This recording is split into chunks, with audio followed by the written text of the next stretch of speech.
Dégustation littéraire.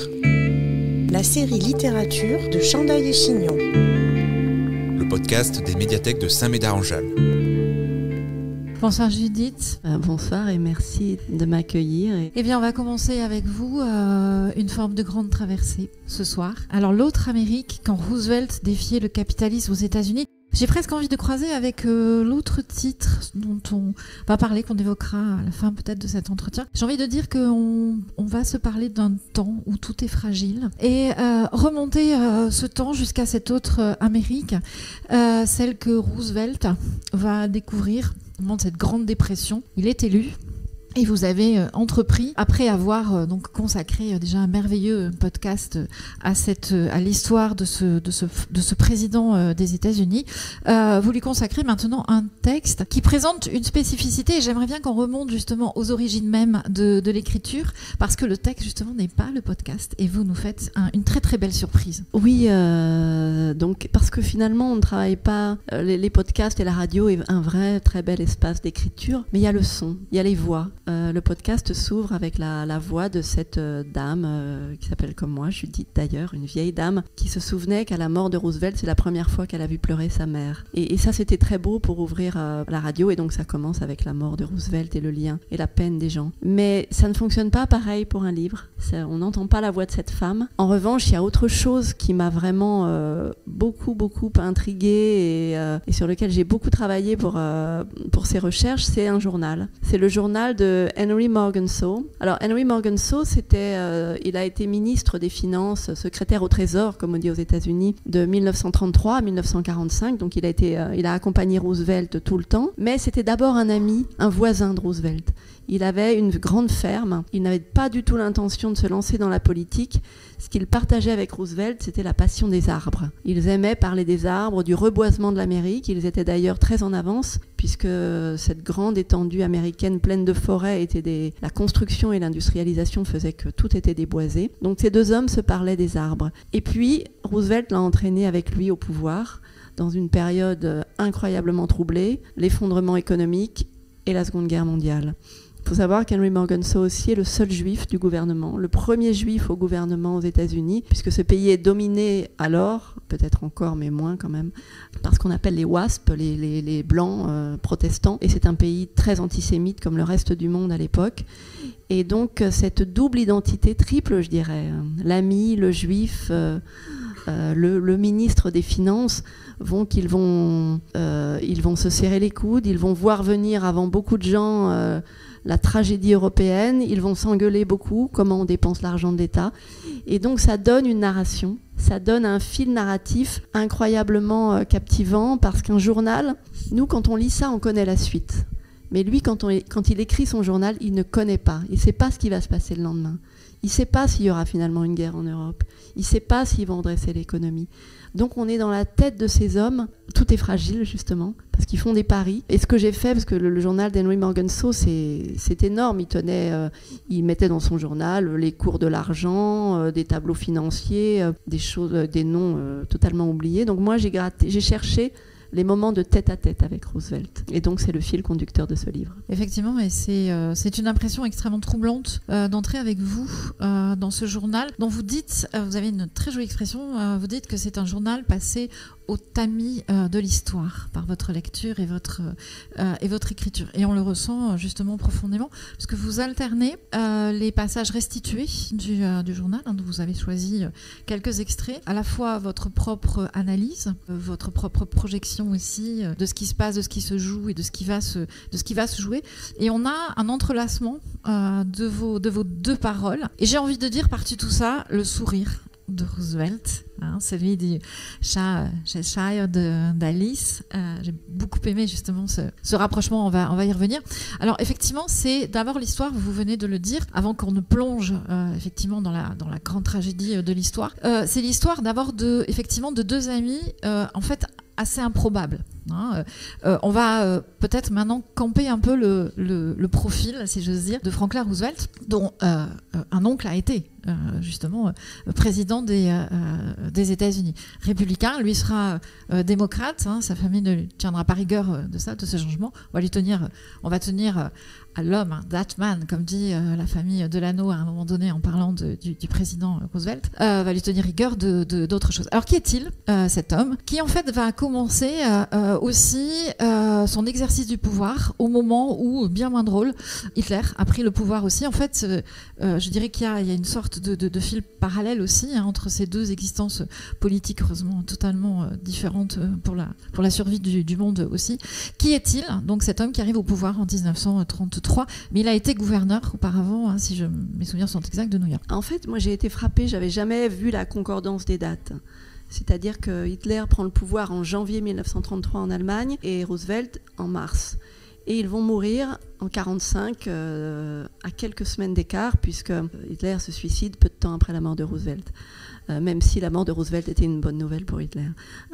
Et donc ça va être vraiment le face-à-face de deux hommes et de deux projets. Et ce qui sous-tend finalement cette... c'est pas une coïncidence, mais cette corrélation des deux vies, c'est qu'à partir du même terreau, c'est-à-dire de deux mondes, l'Occident s'est effondré, son économie s'est effondrée, et d'un côté, l'Europe, c'est le fascisme, et de l'autre côté, Roosevelt va entraîner son pays vers le moment le plus progressiste de son histoire. Et c'est intéressant parce que pour moi, finalement, le progressisme, le lien aux gens, la redistribution, et la réponse au fascisme. C'est vraiment ça que veut montrer ce livre et qui effectivement interroge aujourd'hui.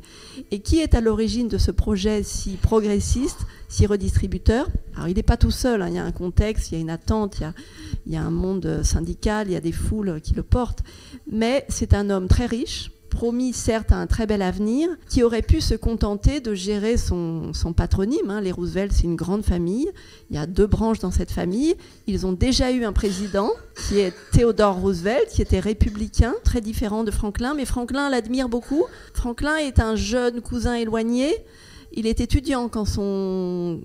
Alors, c'est pas un oncle, parce que c'est un lien de famille, c'est un arbre généalogique très compliqué, c'est un cousin éloigné.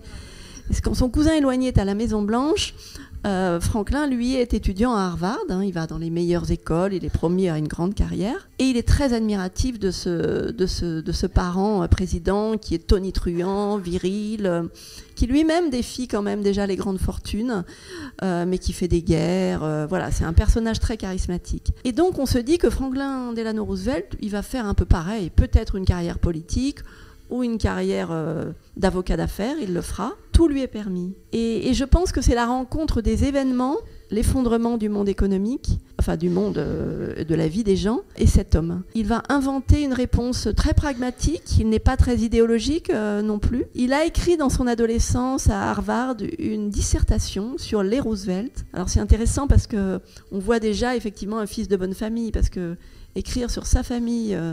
Quand on a 17 ans, une dissertation, ça prouve qu'on a une espèce d'assurance. Alors comme on va dire beaucoup de bien de lui, on peut dire qu'il était sûrement assez imbu de sa personne, qu'il était le plus important dans la pièce, il est fils unique. En tout cas, son père avait déjà eu un fils, mais de ce second mariage naît juste Franklin, et sa mère l'adore, lui voue une admiration sans borne, lui promet monts et merveilles. Donc le lien mère-fils va sûrement créer cet être qui a vraiment confiance en lui. Mais il va lui arriver quand même quelque chose d'important qu'il n'avait pas prévu dans ce bel itinéraire tout tracé, c'est la maladie. À 39 ans, il perd l'usage de ses jambes, la poliomyélite, il est atteint de poliomyélite. Et je trouve que c'est une métaphore intéressante puisque à lui, à qui tout était promis, tout à coup, son corps lui refuse tout. Et il va se battre, justement, il a tellement confiance qu'il est sûr qu'il va guérir. Les médecins lui disent que non, mais il est sûr qu'il va guérir. Et là, on est effectivement...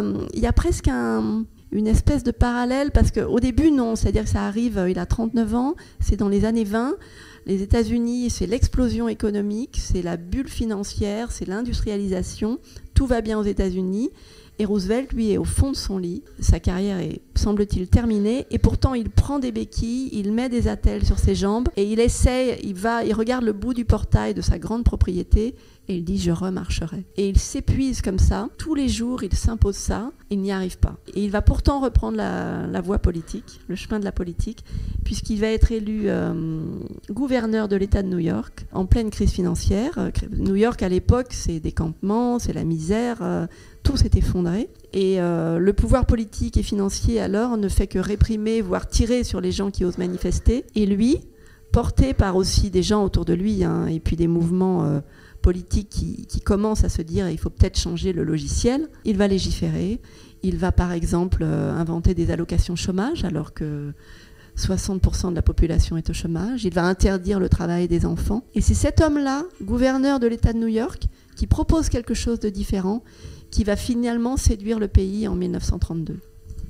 Alors justement, ce que vous venez de rappeler, lorsqu'il est gouverneur de l'État de New York, donc en pleine Grande Dépression, au moment où, par exemple, Henry Ford, si mes souvenirs sont exacts, lui, j'ai envie de dire affrète les services de la mafia, au contraire, pour s'en prendre aux ouvriers qui affamés, c'est la marche de la faim, c'est ça, qui marche sur l'usine qui est fermée. En fait, il va faire déjà de New York un peu j'ai envie de dire, son laboratoire politique et comprendre, c'est ce que vous venez de dire aussi, que seule une structure étatique forte peut endiguer, peut espérer en tout cas, parce qu'on en est au stade de l'espoir, peut espérer endiguer le pire de cette crise. En fait, le New Deal, la réflexion sur le New Deal, cette réflexion est-elle née là ? Oui, et en plus c'est un terme, le New Deal ça veut dire une nouvelle donne. C'est assez flou. Et d'ailleurs, quand il se présente aux élections en 1932, son programme reste assez flou.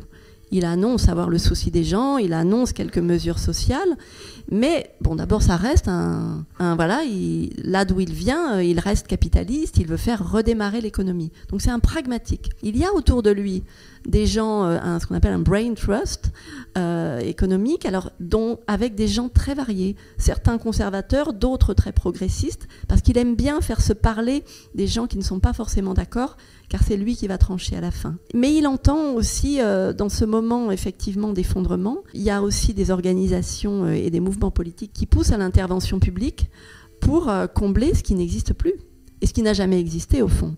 Puisque là, c'était le travail, l'économie carburait, on donne du travail aux gens, et après, c'était ça la loi économique, c'était que le meilleur gagne. Là, le système économique ne fournit plus rien. Et lui, il pense d'abord à une espèce de collaboration de la puissance publique avec l'industrie. Ensemble, on va redresser ce pays. Il ne veut pas que les salaires de ces grands travaux qu'il met en place comme président soient plus élevés, pour que ça ne pénalise pas l'industrie. Mais il va se rendre compte d'une chose, c'est que le peu qu'il met en place, enfin le peu, c'est déjà beaucoup trop, cette politique qu'il met en place avec une intervention publique, ça horripile les patrons, les milieux financiers et industriels. Cela l'appelle le dictateur.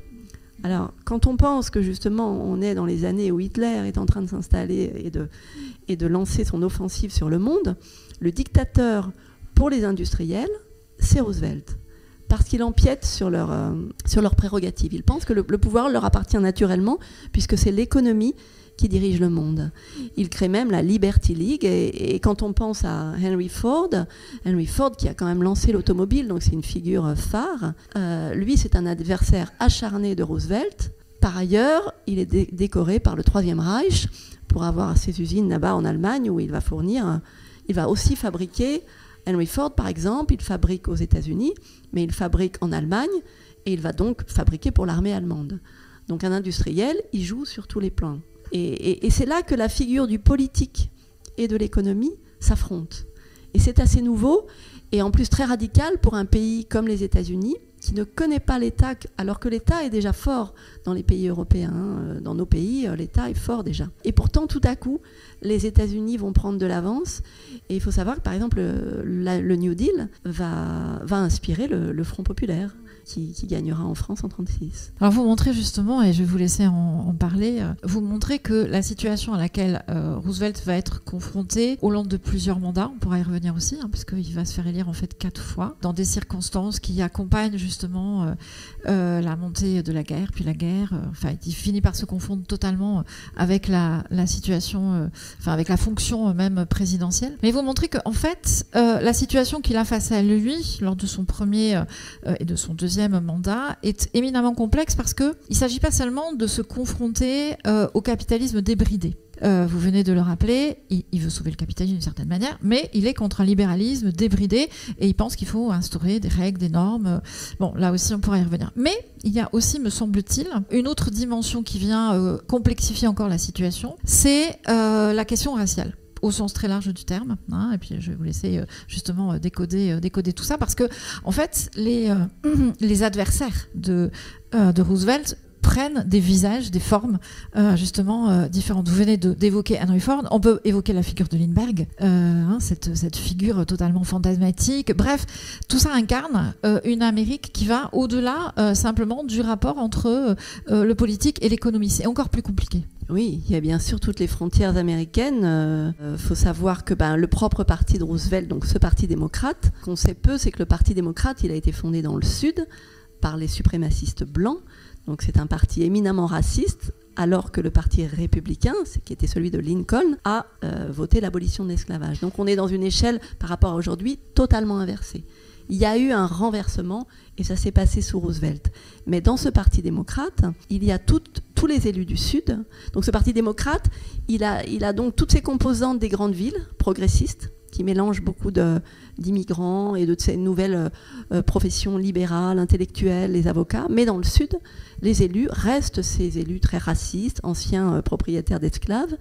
Et ils ne sont pas majoritaires, mais ils ont vraiment un pouvoir de blocage au Parlement. Et donc Roosevelt doit composer avec eux. Et lui, encore une fois, sa priorité, c'est la relance de l'économie. Il pense que tout part de là. Et qu'en relançant, en retrouvant du travail aux gens, eh bien, on peut aussi les rendre tout par de là, en fait. Et il y a un débat intéressant, c'est aussi une époque où on lynche encore les hommes noirs dans le Sud, on les pend aux arbres. Et en 1933, par exemple, il y a des chiffres records de lynchage dans le Sud des États-Unis. Il faut savoir aussi que tout ce qui se passe en Europe, toute cette idéologie raciale est exactement la même que celle qui est la ségrégation américaine. Tout ça communique très bien. Ces gens-là lisent les mêmes livres. Ce n'est pas une histoire américaine et une histoire européenne. Tout ça, idéologiquement, le suprémacisme blanc, c'est fondé sur les mêmes choses, que ce soit le discours arien d'Hitler ou le discours américain. Et donc, Roosevelt est confronté à la question du lynchage.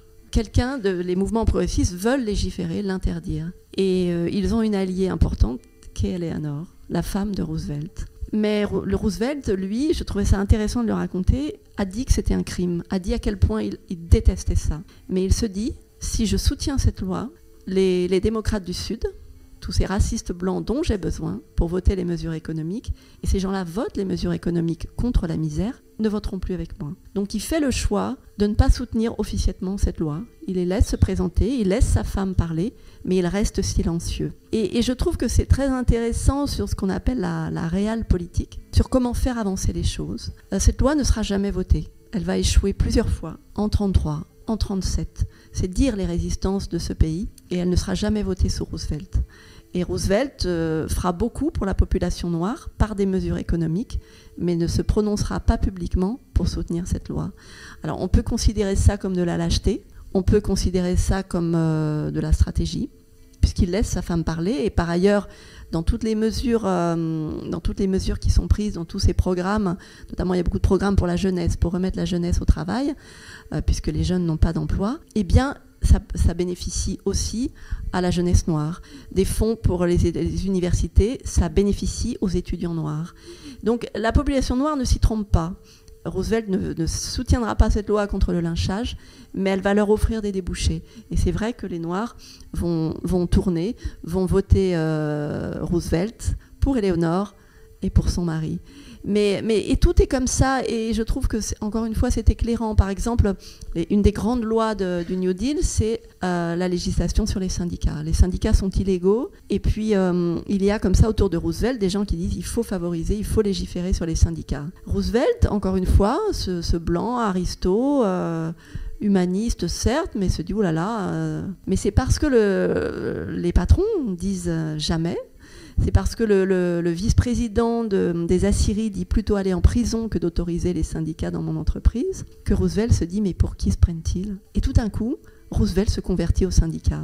Encore une fois, au nom de l'idée que c'est le gouvernement démocratiquement élu qui ait le pouvoir et pas ses fortunes industrielles. Et je trouve que le cheminement de cet homme, et on le voit avec le journal, on le voit, est intéressant parce qu'au fond, il y a là un homme qui va être élu 4 fois, qui va finir plus progressiste qu'il n'y est entré, ce qui est assez rare. D'habitude, ils nous font tous le coup de la réalité. Et voilà, l'évolution de cet homme montre que quelque chose se joue entre la radicalité et la modération qui permet au pays d'avancer. Alors justement, pour revenir sur ce que vous... D'ailleurs, je vais ouvrir une toute petite parenthèse parce qu'en vous écoutant parler sur la manière dont les Noirs, effectivement, ne se sont pas trompés et ont compris tout ce qu'il y avait de bienfaits pour eux et de progression grâce au New Deal, je pense à ce témoignage que vous donnez en l'ouverture d'ailleurs du podcast, puisque le podcast commence, je crois me souvenir, sur la mort justement de Roosevelt. Et vous glissez aussi ce témoignage que je trouve extrêmement émouvant dans le texte. Ce journaliste, je crois, qui voit une femme pleurer à chaudes larmes et qui lui dit « Mais vous connaissiez Roosevelt ?» Et elle lui répond « Non, mais lui me connaissait. » Et ça c'est magnifique. C'est une femme noire dans les rues de New York. Et ça, waouh. Ça, je trouve c'est beau, c'est intemporel tellement c'est beau, quoi. Et j'ai envie de dire, ça tranche la question, en fait. Exactement. Voilà, je crois qu'on n'a plus à se poser la question si eux ne s'y sont pas trompés, c'est qu'effectivement, il était cet homme de bien et pas cette forme d'hypocrite que certains, ces détracteurs, ont voulu en faire. Pour revenir justement sur cette puissance qu'il a donnée aux politiques, en affrontant d'ailleurs dans ses discours les banquiers, les industriels, en proposant même, alors c'est sous l'angle, pas de la boutade, de l'énervement au début de la guerre, en disant à Morgenthau que puisque certains sénateurs refusaient de prolonger la loi Cash and Carry, il fallait qu'on leur édifie des statues à Berlin avec les croix gammées. Enfin, il est vraiment, je veux dire, c'est quelqu'un qui va aussi à l'affrontement pour ses idées. Il est très très clair. Comment est-ce que vous expliquez justement que le conditionnement n'est pas du tout pris sur lui et que le conditionnement de ce milieu familial, de cette programmation, je veux dire, on a vu d'autres programmations familiales, j'en dirai pas plus, mais enfin il y en a quelques-unes aux États-Unis, qu'on voit bien ressortir. Comment cette programmation-là n'a pas pris du tout? Comment effectivement ce propre chemin dans l'histoire s'est fait avec une intuition. Là encore, c'est le journal passé au tamis de l'histoire, mais enfin, il ne se trompe pas beaucoup. Même, j'ai envie de dire, quasiment jamais. Alors c'est un laboratoire, ils ont expérimenté des choses qui n'ont pas marché, ils les ont arrêtées, ils ont recommencé. Mais Roosevelt, c'est alors sûrement, je pense qu'il y a en gestation en lui, chez cet adolescent, ce jeune homme, quelque chose déjà, une conscience, un humanisme, même ce rapport à la nature, et qui est assez rare. Et effectivement, vous le disiez tout à l'heure, son milieu le considère comme un traître à sa classe, donc ne l'appelle plus par son nom, l'appelle Zatman. Il y a un historien qui nous raconte cette histoire incroyable où il est président des États-Unis et il est invité à une fête dans la famille de sa mère. Et donc voilà, il arrive alors sur sa chaise roulante, il s'installe sur le porche et personne ne lui parle. C'est le président des États-Unis, mais tous ces gens de son milieu ne veulent pas lui parler parce qu'il les a trahis. Et je pense que c'est eux qui l'ont aussi façonné par leur violence. Il a été réceptif à cette ère du temps, à sa femme aussi qui évolue très vite. Il a senti, là, et c'est assez beau sur l'évolution d'une personne. Et effectivement, il se met en colère. Et justement, toute ce que son éducation lui a apporté, cette confiance en lui, il va la mettre au service de ça. Il va se fâcher contre ceux qui estiment avoir plus de pouvoir que lui. Il va pas se tromper tant qu'à exercer une domination, exerçons-la sur les dominants plutôt que sur ceux que naturellement on aime dominer. Donc c'est vraiment une mutation en temps réel en fait. Et c'est pour ça que le journal est très bien, parce que même son ami le voit changer en fait. Ils s'affrontent, tantôt l'un dépasse l'autre et c'est assez intéressant et passionnant à voir. Ouais. Ce qui est aussi très intéressant, c'est de voir à la fois le paradoxe que représente un homme paralytique. chargé, dites-vous, de relever une nation à genoux. Donc il est empêché dans son fauteuil, même si vous l'avez rappelé, il désarme jamais complètement. Enfin, il y a quand même ce paradoxe-là. Et il faudrait faire justement une corrélation avec notre époque, avec le culte justement de la force physique, des crossword, voilà, de certains qu'on ne nommera pas, pour montrer justement ce qu'est la force politique réelle. J'en profite pour poser 2-3 petites questions qui sont liées à tout ça. Moi, ce qui m'intéresse aussi, c'est de voir la manière dont, en fait, personne ne se doute vraiment dans la majorité de la population du degré de ce handicap, parce que d'une certaine manière, les journalistes tacitement acceptent de ne pas montrer tout ça. Et dernière remarque, dernière question corollaire, comment a-t-il réellement appréhender la maladie? Alors, je participerai pas, moi, vous le dites très très bien, et moi je vous suis totalement sur cette analyse. C'est pas la maladie qui lui enseigne comment mener la nation et appliquer le New Deal à la misère. Mais il y a vraiment quelque chose d'intéressant dans la façon dont la maladie lui apprend quelque chose sur lui. Oui, alors il y a effectivement un débat, et il y a eu cette thèse que finalement, tout à coup, devenant paralytique lui-même, il s'intéresse aux faibles puisque lui-même est devenu faible. Et ça, il y a un historien qui le démontre très bien. Et puis, il y a Eleanor Roosevelt à qui la question a été posée et qui a dit effectivement que ça n'a pas changé tout à coup sa nature et sa conscience, mais que ça lui a appris un paralytique a besoin des autres. S'il a besoin d'un objet dans la pièce, voilà, il a besoin, un paralytique apprend la patience, a besoin des autres. Et ça, un homme politique, un dominant, et souvent un homme pressé. Alors je dis un homme, parce qu'à cette époque-là, il n'était même pas question de femme, mais... Il y en a une quand même dans son gouvernement, qui était la question sociale. Oui, mais ça aussi, c'est une des... Voilà, exactement. Mais c'est intéressant parce qu'il a complètement renversé ça, c'est-à-dire que ça lui a donné une force. D'ailleurs, quand on regarde les dessins, les caricatures de l'époque, enfin, qui sont des caricatures plutôt positives, ça joue sur sa force physique. C'est-à-dire que les dessins dans la presse de l'époque, c'est Roosevelt qui tire des trains, Roosevelt qui franchit des canyons, donc c'est Roosevelt avec des jambes plus, quoi. Et parce qu'il a son volontarisme politique, son mode d'action, de produire des lois, de parler aux gens, de changer le cours des choses, a fait qu'on lui a attribué une force politique, et donc pour le dessiner, on lui a fait un corps de surhomme, en fait, qu'il n'avait pas. Et comparer ça à son état, c'est fascinant. Alors, il le cachait. Alors, les gens, si on allait, par exemple, quand il faisait campagne, il y avait ce train, ce train qui parcourait le pays avec ses plateformes, comme on voit les trains américains qu'on voit dans les vieux films. Donc, parfois, il faisait des discours là, mais parfois, il en descendait. On voyait bien que cet homme ne marchait pas tout seul. Quand il marchait, il avait des grandes attelles de métal qui lui prenaient des hanches aux pieds, et il basculait d'un côté et de l'autre. On voyait bien qu'il marchait de manière bizarre. Et souvent, des gens le portaient du train à sa voiture. Donc, si on voulait savoir, on voyait bien qu'il y avait un handicap. Mais effectivement, il n'y avait pas autant d'images qu'aujourd'hui. Et il faisait en sorte de ne pas trop apparaître dans son fauteuil roulant. Jamais. Il y a une image de lui dans son fauteuil roulant, mais c'est un jour où il allait à l'hôpital. Et donc oui, les services de la Maison-Blanche faisaient en sorte que ces images de la chaise roulante ne circulent pas trop. D'ailleurs, Roosevelt, moi j'ai visité sa maison à Hyde Park. Il voulait quand même être le plus autonome possible. Donc dans sa maison, il avait fait installer des rampes partout et puis des cordes.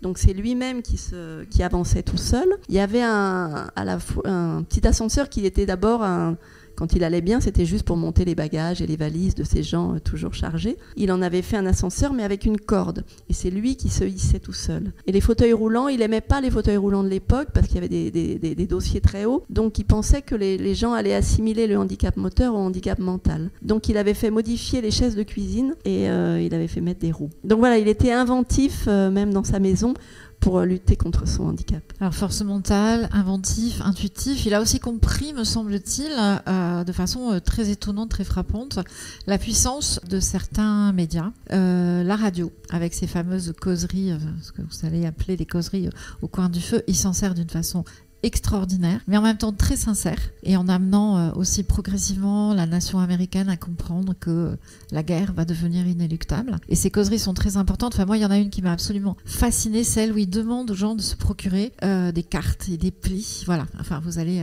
en parler parce que je trouve ça vraiment fascinant. Et l'autre dimension, une forme médiatique qu'il utilise, c'est le cinéma. Plus exactement, c'est le cinéma qui va venir aussi à lui, qui est plutôt tourné progressiste et démocrate. Et il va comprendre la puissance de ces images qu'il peut utiliser pour défendre le New Deal, justement. Oui, on voit que ce pays, alors là on parle de son président, mais est vraiment en ébullition.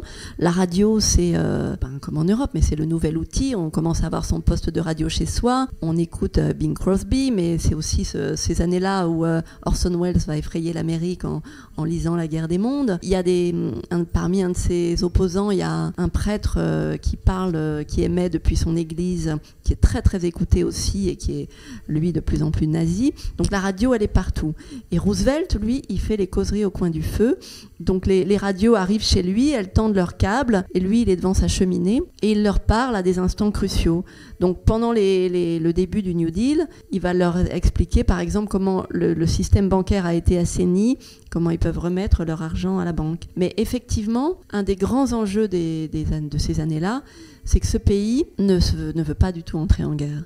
Ce pays vraiment se distance de ce qui se passe en Europe, ce qui est incroyable parce que, ils sont tous venus de là, ils ont tous encore des familles en Europe, mais la Première Guerre mondiale a vraiment échaudé les gens et le discours isolationniste est vraiment le puissant aux États-Unis. Personne ne veut aller aider l'Europe. Et Roosevelt prend très vite conscience de ce qui se passe, avec Morgenthau d'ailleurs, et encore une fois, il sait préparer l'opinion.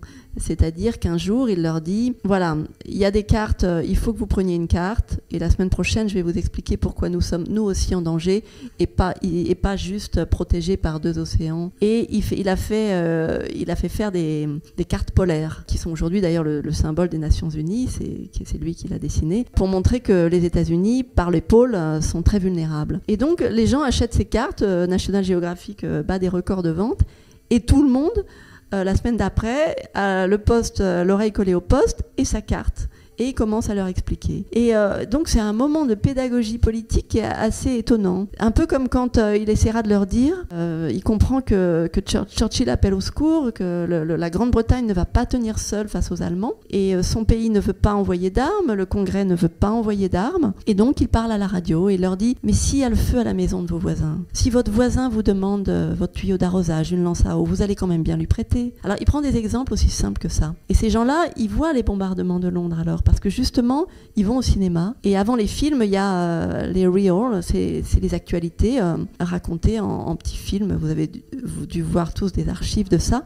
Et c'est comme ça que les Américains s'informent. Et les images des bombardements de Londres sont vraiment dans toutes les têtes. Et ils s'appuient dessus.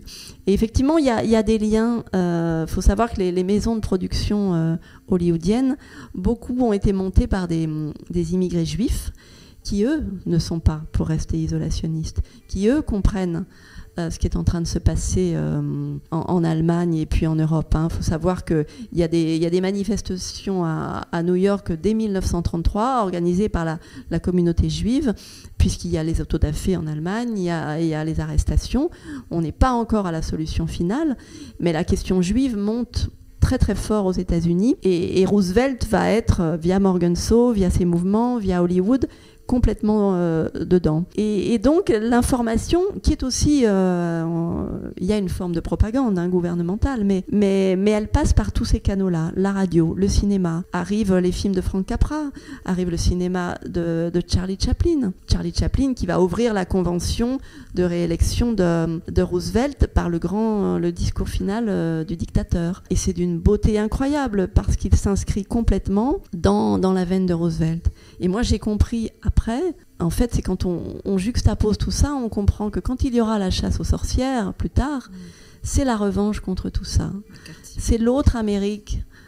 Encore l'autre Amérique, c'est la même qu'aujourd'hui, qui se venge des années Roosevelt, de ce discours progressiste qui a infusé dans les livres, au cinéma, à la radio, et qui veut donner un tour de vis. Alors j'avais prévu justement de lire ce fameux discours de Charlie Chaplin. Le 20 janvier 1941, c'est Charlie Chaplin qui ouvre la cérémonie d'inauguration du 3e mandat de Franklin Roosevelt. Il fait définitivement basculer son dernier film dans la réalité. Je veux prononcer ici le dernier discours du grand dictateur.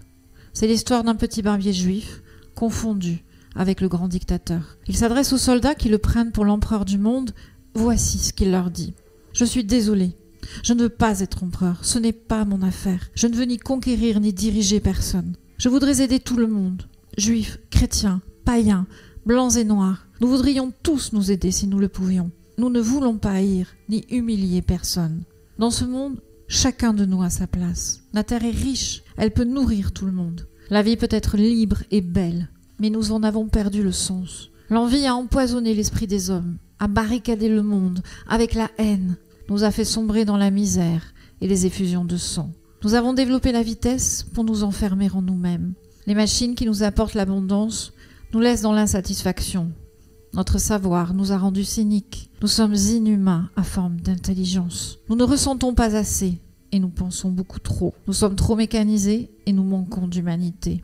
En ce moment même, ma voix atteint des millions de gens à travers le monde, des millions d'hommes, de femmes et d'enfants désespérés, victimes d'un système qui torture les faibles et emprisonne les innocents. Je dis à tous ceux qui m'entendent, ne désespérez pas. Le malheur qui est sur nous n'est que le produit éphémère de l'avidité, de l'amertume de ceux qui ont peur des progrès qu'accomplit l'humanité. Mais la haine finira par disparaître.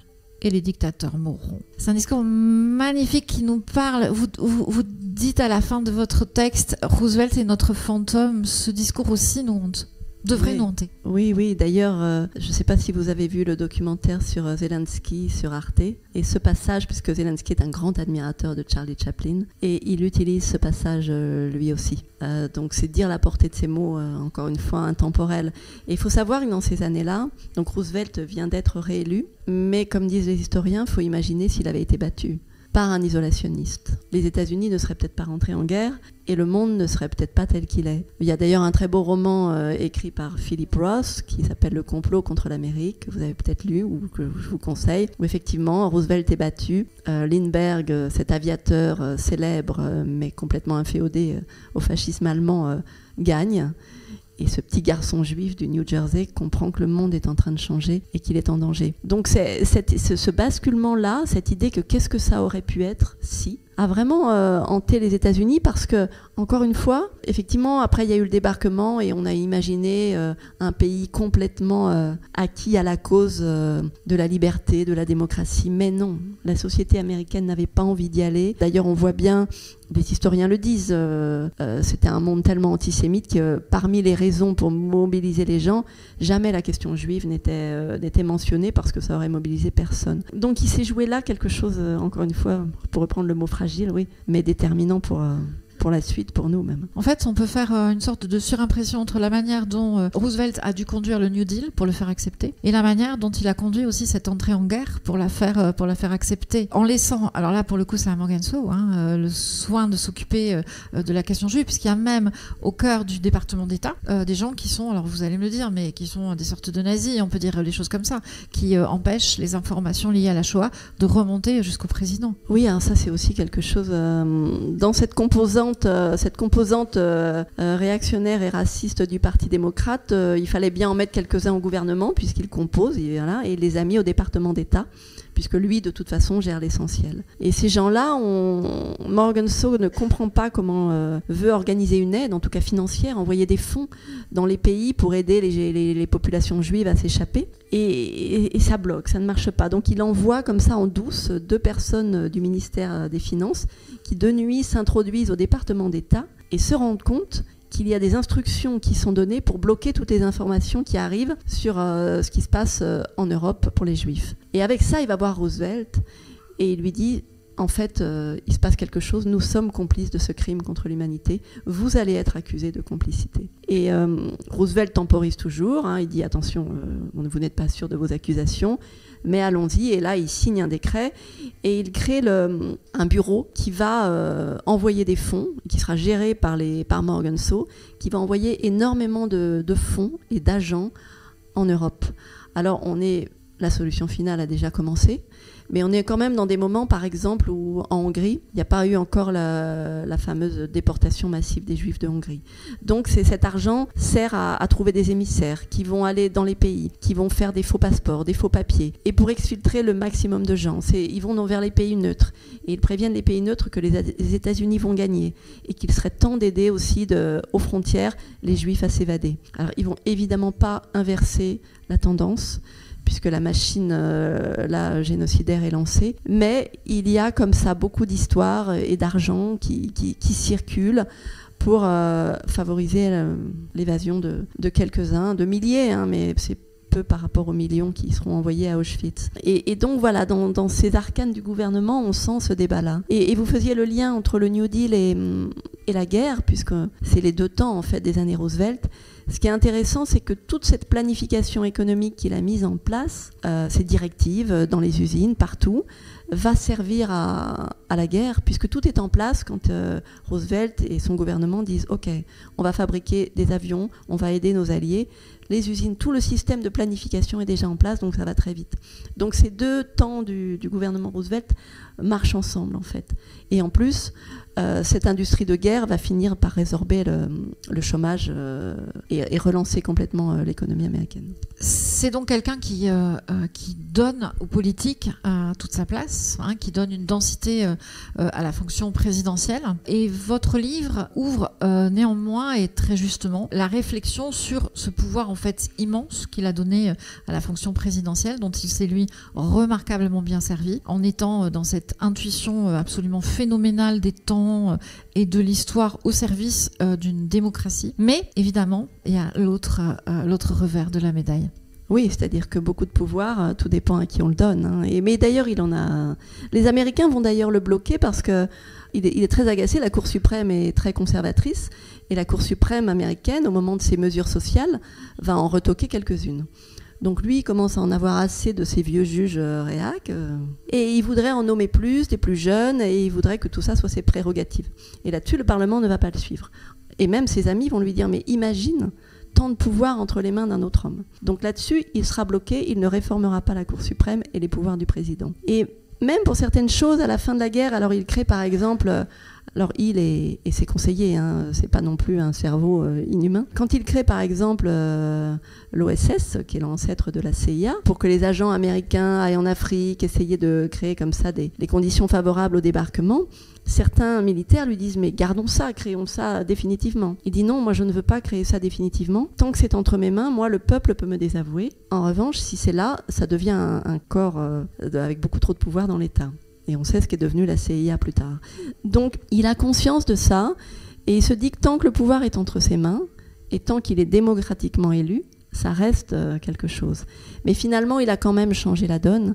C'est-à-dire qu'avant Roosevelt, les Américains, leur notion de l'État, leur lien à l'État central ou fédéral, c'était la poste. Mais sinon, dans un pays aussi vaste, ils avaient très peu de liens avec leur gouvernement. Mais tous les programmes qu'il a lancés, les écoles qu'il a construites, les hôpitaux, ont fini par instaurer quelque chose qui ne changera pas. Après, les présidents qui lui succéderont, ils en feront un usage plus ou moins progressiste. Voilà, aujourd'hui, Trump en fait un usage très sécuritaire. Ronald Reagan en fera un usage exactement pour défaire ce que Roosevelt a fait. Donc voilà, c'est le premier président qui concentre autant de pouvoir entre ses mains, et ses successeurs, même s'ils ne seront pas toujours d'accord avec lui, tenteront de garder ce pouvoir-là. Charlie Chaplin dit ne désespérez pas. Est-ce que la leçon de Roosevelt, même si on sait que le politique peut être aujourd'hui empêché, on se souvient d'une proclamation, mon ennemi c'est la finance, même si le politique peut être entravé par moments alors qu'il voudrait faire autrement, est-ce que néanmoins la leçon du New Deal, c'est de dire qu'il y a encore une place pour l'espoir et l'espoir politique? Ah bah oui, c'est l'enseignement de ça. On peut pas, c'est une époque, donc on peut pas se dire tiens, faut refaire ce qu'il a fait. L'économie a changé, la technologie a changé, les sociétés, voilà, la mondialisation. Donc on peut pas refaire du Roosevelt. En revanche, ce qu'il nous lègue, c'est cette idée d'une régulation, d'une redistribution, d'un État qui tire le monde et la société vers des sociétés plus justes. Et c'est en cela que Roosevelt est à réécouter, à revisiter. Et d'ailleurs, les États-Unis ont vécu là-dessus pendant quelques années, mais très vite. Et il le disait lui-même, dès qu'on sera plus là, il le dit à Morgenthau, dès qu'on sera plus là, démocrate ou conservateur, il faut commencer à défaire ce qu'on a fait. Et au fond, c'est ce qui s'est passé. Bon, alors par exemple, la sécurité sociale qu'il a créée, elle est encore là. Mais des politiques étrangères, à la fin de ce livre, on s'interroge, donc il meurt en 1945, au tout début de son dernier mandat. Je laisse parler des historiens qui s'interrogent sur l'après-Seconde Guerre mondiale, ce qu'elle aurait été s'il avait vécu. Il avait prévu, par exemple, c'était un grand décolonisateur, Roosevelt. Par exemple, c'est lui, les colonies américaines autour, il avait donné l'indépendance aux Philippines, à Cuba. Il avait signé avec l'Amérique latine, qui était sous la tutelle américaine et des grandes compagnies pétrolières américaines, un accord pour créer une politique de bon voisinage. Il avait même désavoué des compagnies pétrolières américaines pour rendre au gouvernement sud-américain leur droit de diriger leur propre pays. Et il pensait, et les historiens se disent il y en a un qui j'étais estomaquée, il dit, il n'aurait pas voulu rendre à la France et à la Grande-Bretagne leur empire colonial. Parce que toutes les guerres qui succèdent ensuite, c'est les guerres coloniales. Et cet historien me dit peut-être qu'il n'y aurait pas eu la guerre du Vietnam. Alors, bon, il n'était pas tout seul. On sait qu'il s'est trompé, par exemple, il a sous-estimé Staline. Donc, c'était pas non plus un surhomme, encore une fois. Mais il insufflait quelque chose qui a disparu avec lui. Il prévoyait d'ouvrir, il est mort juste avant d'ouvrir l'Assemblée générale des Premières Nations Unies qu'il avait voulu créer. Et il avait décidé qu'il l'ouvrirait en chaise roulante. Jamais il avait voulu se montrer en chaise roulante, mais il avait décidé qu'en cette année 45, octobre 1945, il ouvrirait l'Assemblée des Nations Unies en chaise roulante. Et moi, je trouve que c'est une belle image parce que c'est se montrer tout puissant et vulnérable en même temps. Et je trouve qu'un gouvernement qui montre aussi sa vulnérabilité, c'est intéressant. Et en plus, montrer la vulnérabilité américaine, qui est la première puissance mondiale après cette seconde guerre mondiale, voilà, c'était intéressant. Alors, Éléonore l'a porté, ce discours, aux Nations Unies, justement. C'est elle qui a porté ce discours pendant des années. C'est elle qui a écrit avec René Cassin la Déclaration universelle des droits de l'homme. Mais quand même, très vite, j'en parlais tout à l'heure, la chasse aux sorcières, la guerre froide qui fait que tout ce qui devient progressiste devient l'allié des communistes. La société américaine a balayé tous ces gens mis en place sur Roosevelt. Morgenthau est rentré chez lui. Et même Eleanor Roosevelt, elle était sur la liste des suspects de la CIA et des Glauber. C'est complètement fou. Elle a perdu son statut de première dame du jour à la mort de son mari. Elle a fait l'objet de beaucoup de rapports. Enfin, Edgar Hoover, qui la détestait depuis longtemps, pouvait traquer cette femme. Donc voilà, c'est vraiment une parenthèse, mais qui nous laisse l'idée d'un possible gouvernement qui n'a pas la science infuse, mais qui tente. Et qui peut revenir. Alors, si vous êtes d'accord, j'aimerais bien dire quelques mots, vous laisser dire quelques mots d'un texte que vous avez fait paraître en début d'année, en janvier, je crois, 2025, aux éditions de l'Iconoclaste, très belle maison d'édition. Ce texte, donc, qui met en mots la voix, même si ça peut paraître paradoxal de dire ça, mais met en mots la voix d'un homme extraordinaire que vous rencontrez dans le cadre d'un atelier d'écriture. Et je vais vous laisser dans un centre d'hébergement d'urgence. Et je vais vous laisser en parler parce que qu'est-ce qu'on s'attache à Rachid, vraiment, énormément. Oui, comme quoi on peut passer d'un président des États-Unis à Rachid, homme invisible. Mais oui, mais justement, c'est la force et la vulnérabilité et l'humanité. Voilà. Oui, donc moi, depuis 5 ans, je participe à un atelier d'écriture au SAMU social. Donc c'est un centre d'hébergement d'urgence qui accueille des gens qui vivaient dans la rue, qui leur donne, mais qui les stabilise. Ils viennent pas passer une nuit, ils ont une chambre, soit seuls, soit ils la partagent. Cet atelier d'écriture, c'est tous les mercredis après-midi depuis 5 ans. Et vient qui veut, vient qui peut. Il y a le café, les gâteaux. Et puis on n'est pas sommé d'écrire sa vie. On a des astuces, mais enfin vraiment quelque chose s'est installé entre nous qui est très beau. Et Rachid était là.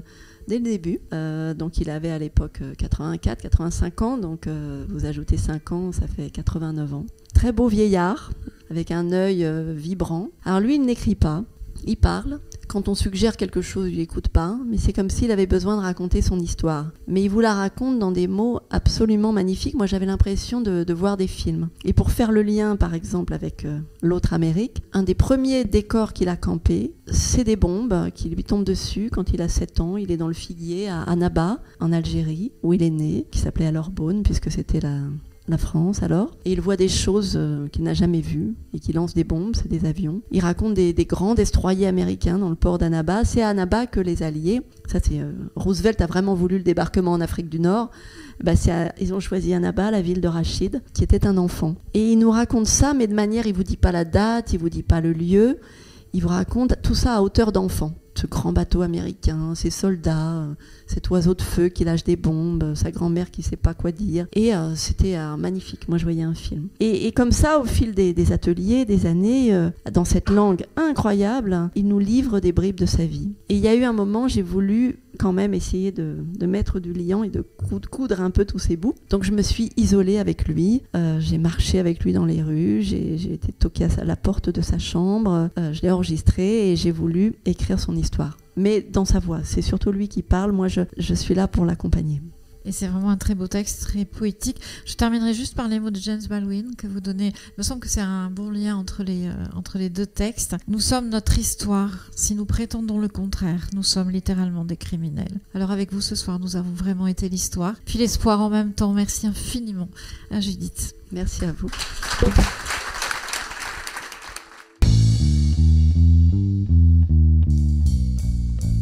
Semez vos envies et cultivez votre curiosité en attendant le prochain podcast des médiathèques de Saint-Médard-en-Jalles. Abonne-toi. Dégustation littéraire.